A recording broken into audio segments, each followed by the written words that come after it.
玉兔现在就很慌了，非常的慌。这水神没事跑吴将军那里去干啥？还跟吴将军聊得那么开心。这些都不重要，重要的是我这个小兔精，不过天仙修为的小兔子精，当着水神的面骂水神是老色鬼。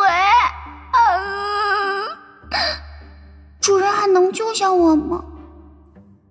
主人不过是在天庭挂名，这水神是天庭权臣啊，一听就是个狠人。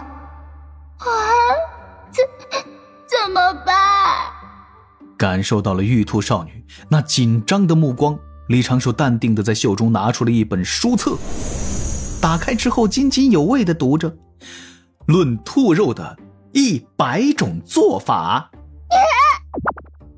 玉兔少女眼前一黑，直接抽了过去，只能够瑟瑟发抖，兔胆一点点。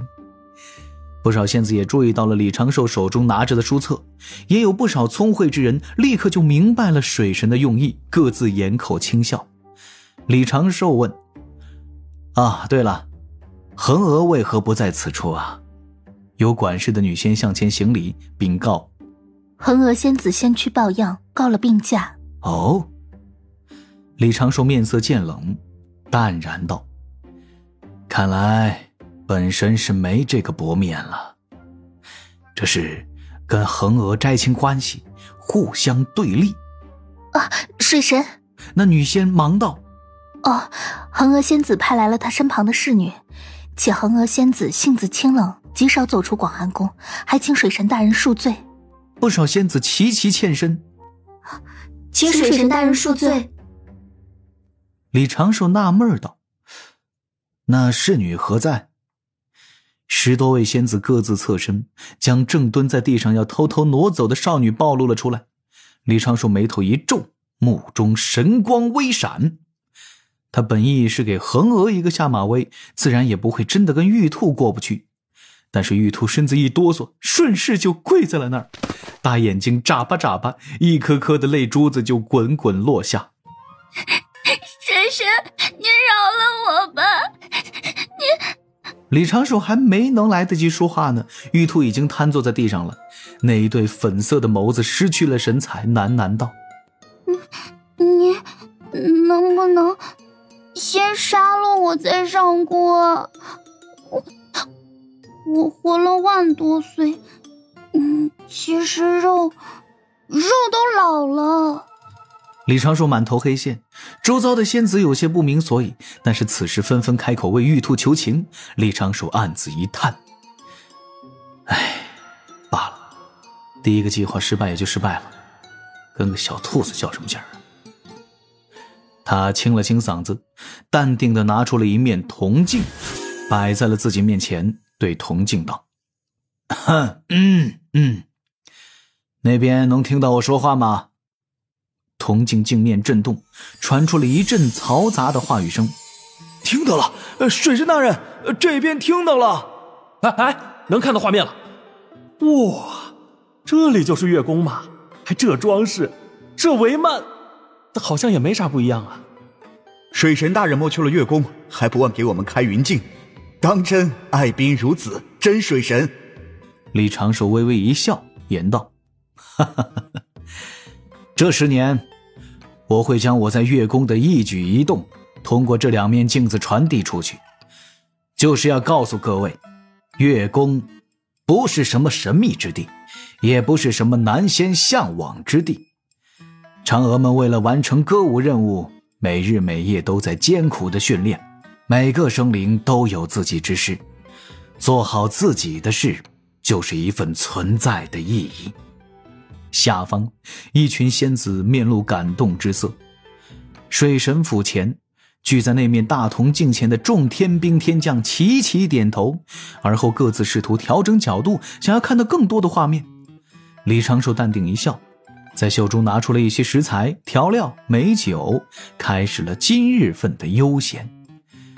没有什么比一场持续10年的直播更能证明自己的清白了。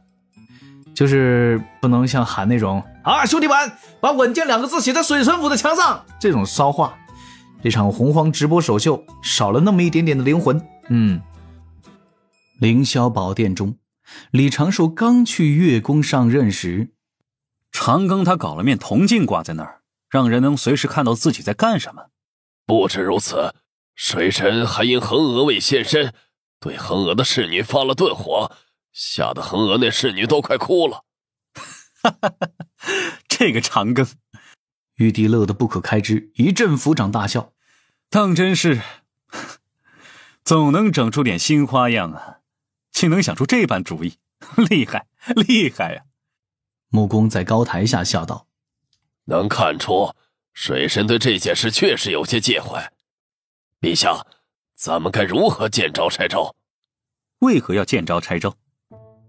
陛下您难道不是为了削弱截教对水神的影响，才让水神去月宫之中吗？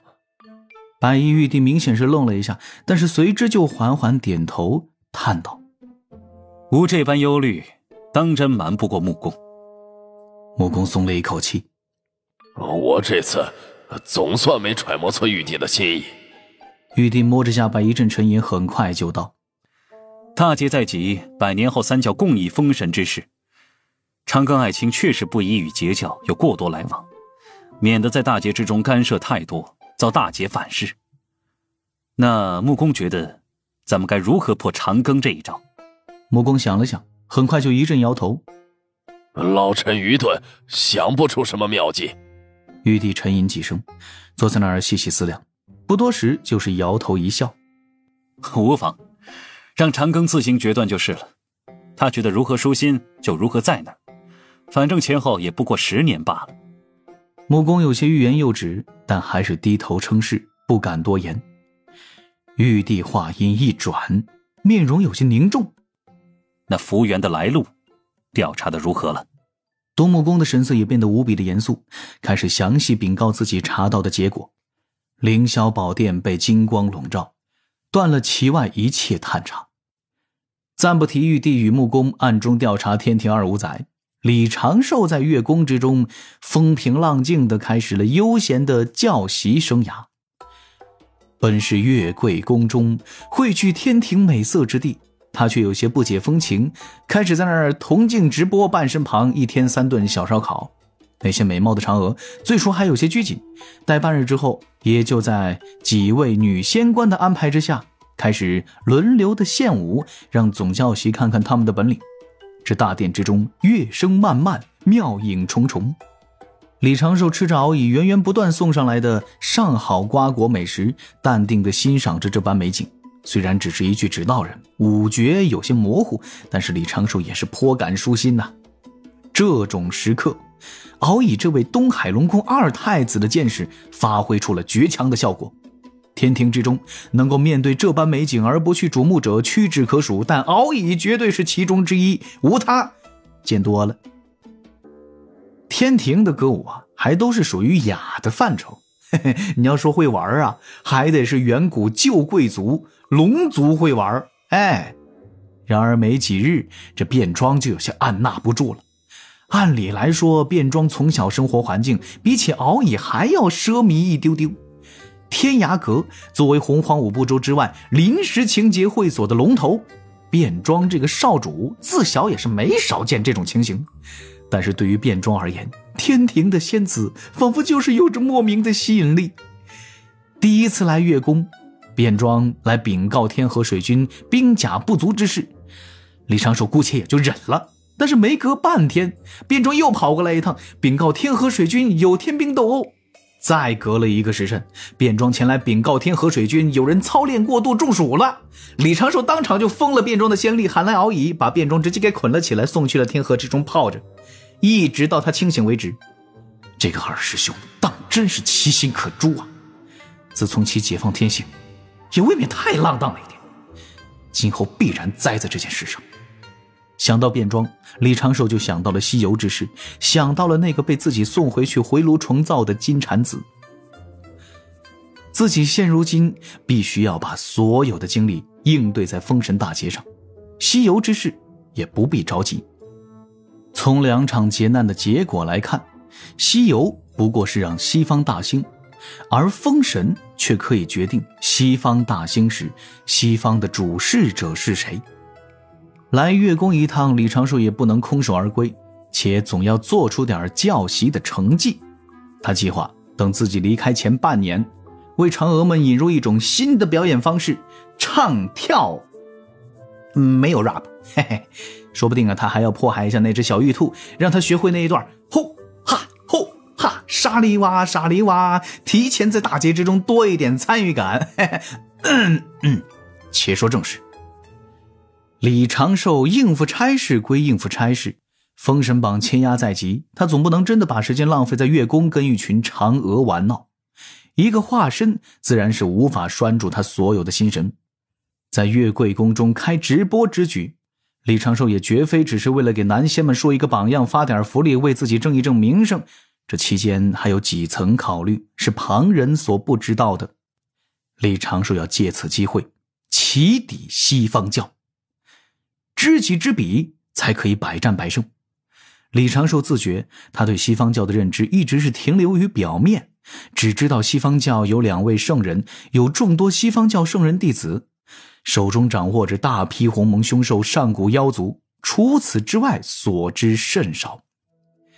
因上古时西方教立教就直接立在了道门之外，圣人成圣是靠发宏愿得来无边功德。自上古开始，西方教就有一种迫切的壮大之念。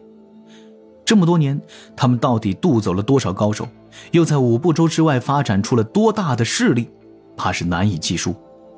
虽说用藏污纳垢这4个字来形容圣人大教多少有些不敬，但西方教在这方面确实很西方。接引圣人还有不少弟子未露面，自己此时交过手的主要是地藏，那个金蝉子勉强算是圣人的半个弟子。地藏和地听曾给他造成了较大的麻烦，到此时虽然被白泽给镇住了地听，但绝对不可小觑。此外还有那须菩提2次出手蛊惑妖族，想借妖族之手削弱天庭，拖延天庭兴起时机，其意图无比明显，思路十分清晰，2次都是不显山不漏水，让西方教全身而退。不得不说，这须菩提也会是较为棘手之地。从陆压死一直到今日，天地之所以看起来平静，是因为大劫来临，天庭成了大劫的主导者。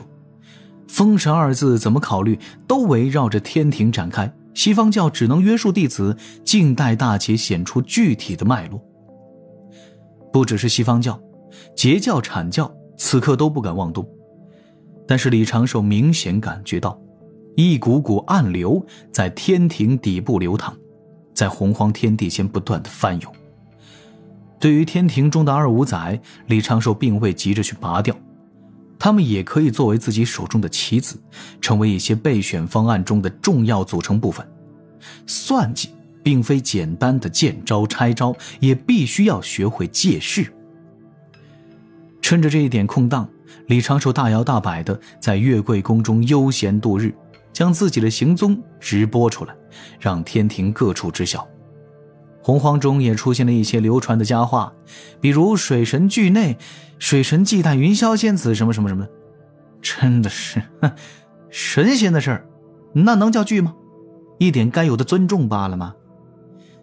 但在暗中，李长寿的指导人自东南2处天涯海角外出，化作妙龄女子老妪的模样，渐行渐远，消失不见。李长寿不敢妄议圣人，但无论是圣人老爷还是洪荒大半的高手，都潜意识里将3000大世界当作5部洲的附庸，对3000世界有一种小觑之心。但李长寿如何会忽略此事？西方教对付龙族时，已是动用几次来自3000世界的力量。李长寿这次要调查的就是西方教这一部分外围势力。稳妥起见，李长寿的这2具指导人都经过了6重伪装处理，自身若是暴露，或是出现在大罗金仙境深州千里，就会直接自毁。然而这不调查则已，亲自去调查一遍，李长寿的心底许多认知都发生了变化。仔细想想，他此前也被炼气时的惯性思维影响到了，觉得3000世界哪怕最近万年崛起了众多的势力，对五部洲的影响始终有限，终究只是五部洲的挂件儿。其实不然，李长寿在外探查不过2年，对于3000世界的重视程度直线上升。最直接的原因就是3000世界中的人族以及人族炼气士数量当真是太多了。这个世上从来就不缺资质出众之人，3000世界也孕育出了大批的高手，早已经划分出了大大小小的势力。有的大势力能够占据一整个大千世界，辐射附近众多大千世界、小千世界本身已经称得上是庞大二字。西方教就拥有诸多这般规模的大势力。2年的时间，李长寿凭借自己顿发之力，马不停蹄探查了100座大千世界，其中有30多座已经是被统一，半数都有西方教的影子。西方教这一部分的底蕴一直都没有动用过，确实有点小可怕呀。其实不只是为了对付西方教，李长寿要改写天地规则，完善均衡之道，也必须从根本上调整对3000世界的态度。五部洲是炼气士心底的圣地，南赡部洲俗世更是人族气运汇聚之地，是重中之重。但3000世界却蕴含着巨大的潜力，绝非只是简单的冰原地。